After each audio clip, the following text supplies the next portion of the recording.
ต้อนรับชูซองฟ้าใสสาววันนี้ฟ้าใสสิมาแสดงอยู่หอวัฒนธรรมแห่งชาติเด้อไปกันเลยตามฟ้าใสมาเลย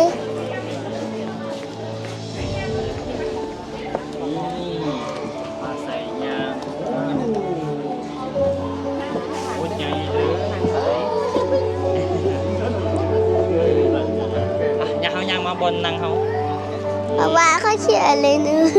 บาย เฟนเฟนเก๋เฟนลูกกับลูกสายยังไม่ทันมาป่ะมาเลี้ยวคุณหนึ่งไอ้เมฆเรายางเขาไอ้เมฆทำท่าการแสดงเนาะไอ้เมฆเขามาอยู่ เอ้าบนนางค่อยเด็กก็เห็นเป่าหวาน เขาใส่กระบะตอนนี้เขากำลังรอท่า นี่ในปลาตุนอยู่นั่นเลยไปนำบนลงต่อไปท่าเบิ้งไอ้เมฆสู้การแสดง เราสิให้บอก 2 โมงตอนนี้1:20 นาทีแล้ว สีฮอนไอแม็กแสดงแล้วมาเบิ่งกันเลยต้องขอแจ้งให้ทราบอีกทีนึงว่าอีก5 นาทีจะเริ่มการแสดงแล้วขอบใจ Charles Flies AS อุสกดิงปะดุงดิ้งปะดุงดี AS อุสกดิงปะดุงน้ำมือนี้คือมาแจงสวนใช่ เจ้าบุ๋มเอาบกมือ AS อุสกดิงปะดุงดิ้งปะดุงดี AS น้องพาใส่ด้วย AS ดุงสกดิงปะดุงดิ้งปะดุงดี AS ดุงสกดิงปะดุงดิ้งปะดุงดีก็จะให้ไปนี่แหละไปเมาในโล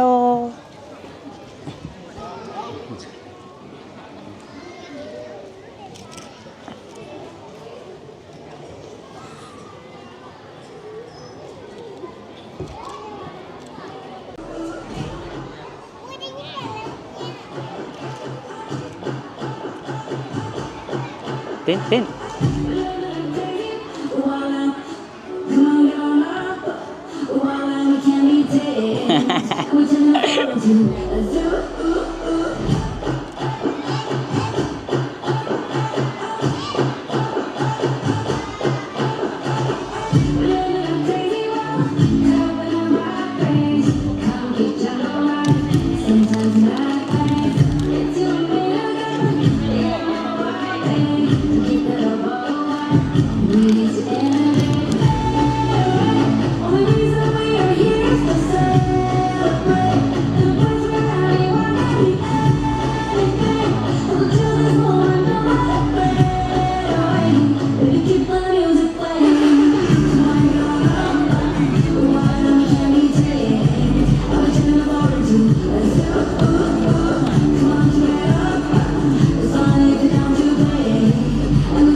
นี่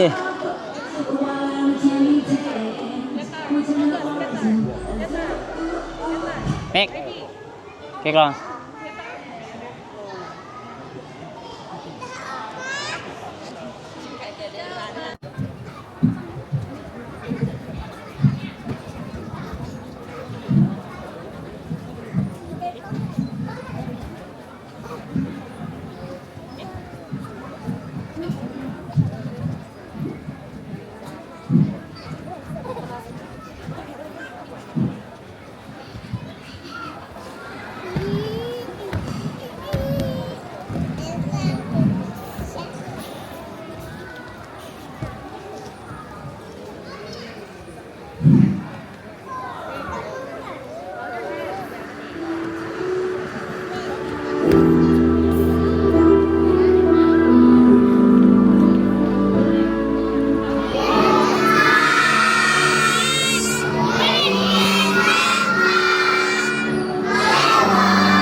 ใส่ขึ้นการแสดงเนาะน้องนั่งอยู่ทั้งลมเลย นี่ วันฮอตคิวมาใส่เนาะเดี๋ยวถ้ารอฮอตต่อไปเนาะ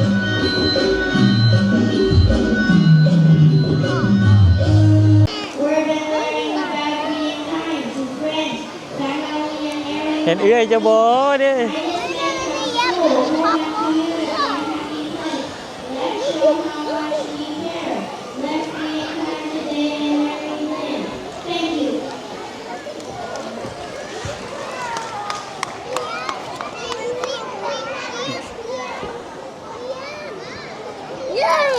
นั่ง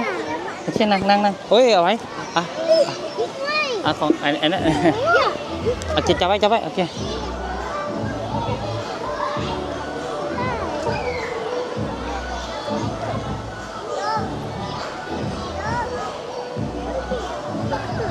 มาใส่ต่อไปข้อฟ้าใสแล้วฟ้าใสทำกัน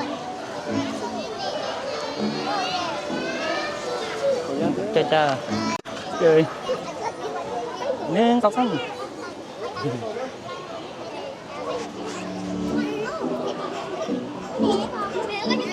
เต้นงามๆเด้อส่งให้แม่เบิ่งนี่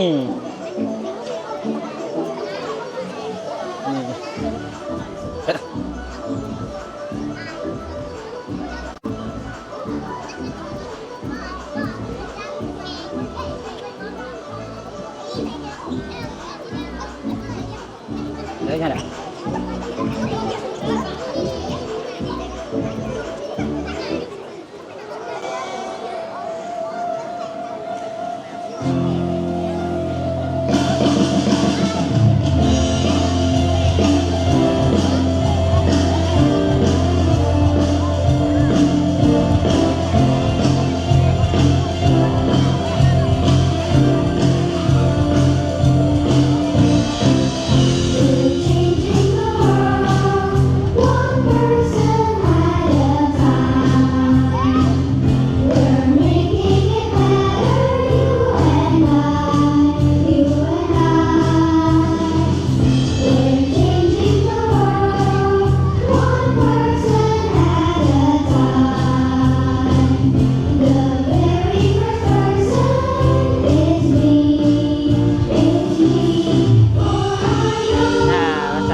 ของกระเจ้าโน้พี่ของป้าน่ะของป้าพี่ ของป้านี่เราใส่เราอยากเต้นนะ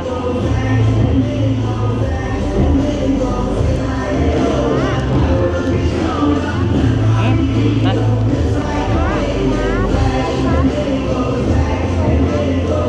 โอเคเอาพระใสโอ้เดี๋ยวพระใสเอาพระใส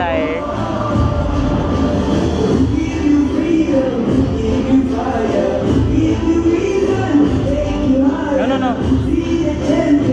okay kick โอ้เจ็บเลยนะ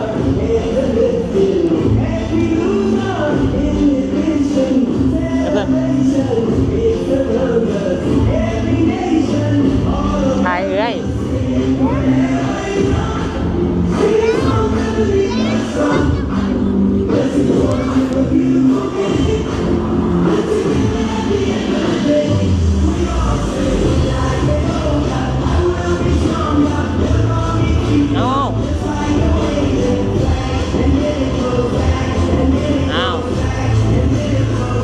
ถ่ายรูปเอาถ่าย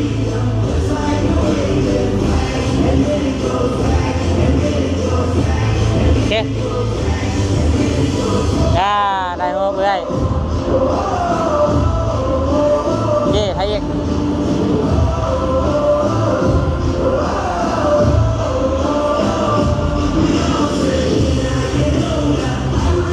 พอแล้ว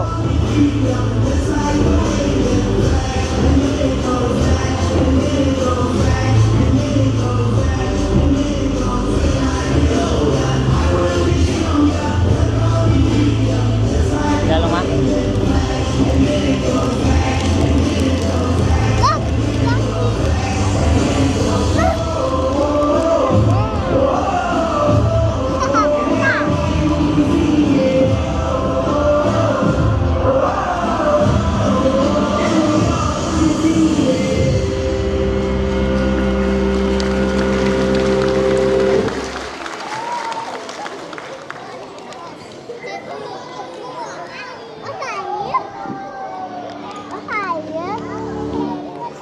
มาแล้วป้าใส่ซุปการแสดงเรียบร้อยแล้วเนาะนี่มิกเดี๋ยวท่าพระใสแบบนี้นะโอเค let's go ท่าพระใสพระใสรู้สึกจังไหนหลังจากที่ รู้สึก พอแล้ว รู้สึกดีใจได้มาเต้นกับหมู โอ้ยเจนกับมูกับน้องเนาะนี่เขาจะได้กลับแล้วขอตัวกันแล้วปิด บ๊ายบาย เจอกันคลิปต่อไป เจอกันคลิปต่อไก่เด้อ ต่อไก่เนี่ยต่อไก่ ต่อไปเด้อบ๊ายบาย